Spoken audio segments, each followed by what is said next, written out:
Are you about to watch this video and you're not liked and subscribed to it? Like the video, please. Just go down. It's right there. It's right there. I did. I hit it. I hit it.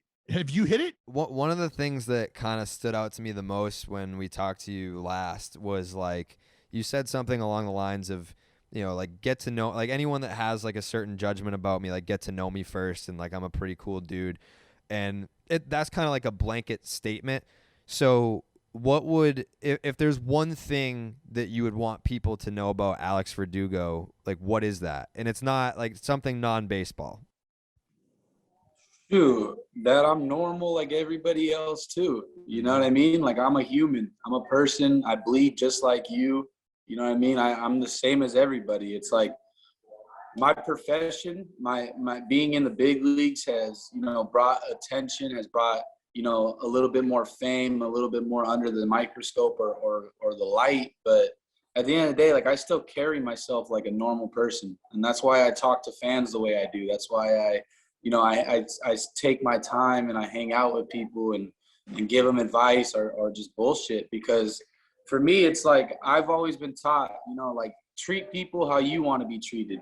And I know how I feel when I feel like somebody, you know, if I say something to them and it's kind of like a half-assed response or it's just kind of like, you know, it sits weird with me. I know how I feel about it internally and how I kind of get upset or something. So my biggest thing is I try to just be true, try to be real and be who I am and you know, just be a good person, because it's not hard to be a good person. It's hard to hit 100-mile-an-hour fastball every day, but one thing you can always control is being a good person and making, you know, good things. Like my thing is just, you know, like I said, I'm a person, bro. I'm a human just like you. And, you know, it doesn't matter if you're doing podcasts and I'm hitting big in the bigs. It's like, you know, we could still, you know, sit down, shoot the shit. You have a lot to offer to this conversation as well as I do. It's, you know, it's just get to know somebody.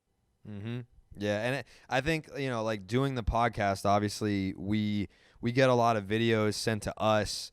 And a lot of them are you talking to people, like even on the road, like you're in the dugout and like there's some road fans that are coming to talk to you, and you're not just like blowing it off. Like you're giving full in-depth answers to, hey, here's my approach to hitting.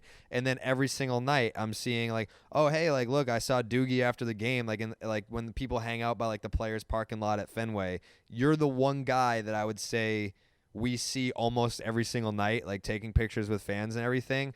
Is that something that you just always felt like you wanted to do to connect with the fans, or did you maybe see someone with the Dodgers that did that and you're like, okay, like they set the example, I want to be like that?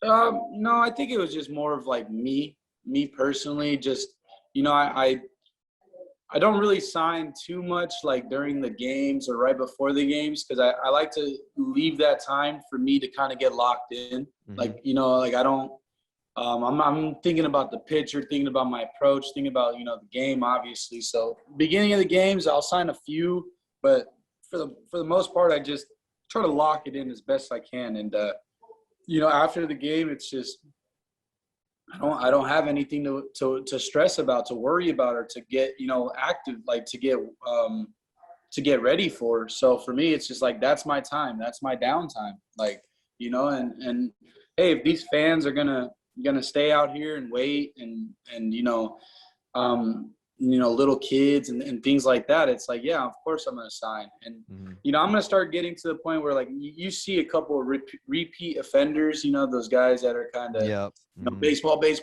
or try to stick their hands through the back and like, so you don't see them. So now I signed enough that now I'm going to start looking out for those guys and, For sure. and those ones that are kind of just like the autograph hounds that want to sell them or whatever. But yeah, my thing is, you know, you got to look for the camera. So I did the Lowell Spinners. They're not the single A team anymore. They were the single A team last year, and they did a bobblehead night for me, of all fucking people. I don't know why, but they did. So I'm down there, and like there's this big ass line. I'm like taking time to like meet with everyone. I'm signing bobbleheads, and then this dude, like a bunch of dudes that like are in like their 60s. And then they come up and they're like, hey, can you sign this? And then while you're signing it, they step off to the side to take a picture of you signing it, it's because they want to authenticate it when they fucking put it up on eBay. Yep. No, I already know 100%. I see it. I've been there, but like I said, I'm not gonna let those people ruin it for the genuine kids and the genuine other fans that, you know, are just excited to kind of get to meet me or just talk to me. So, you know, I try to be real to everybody.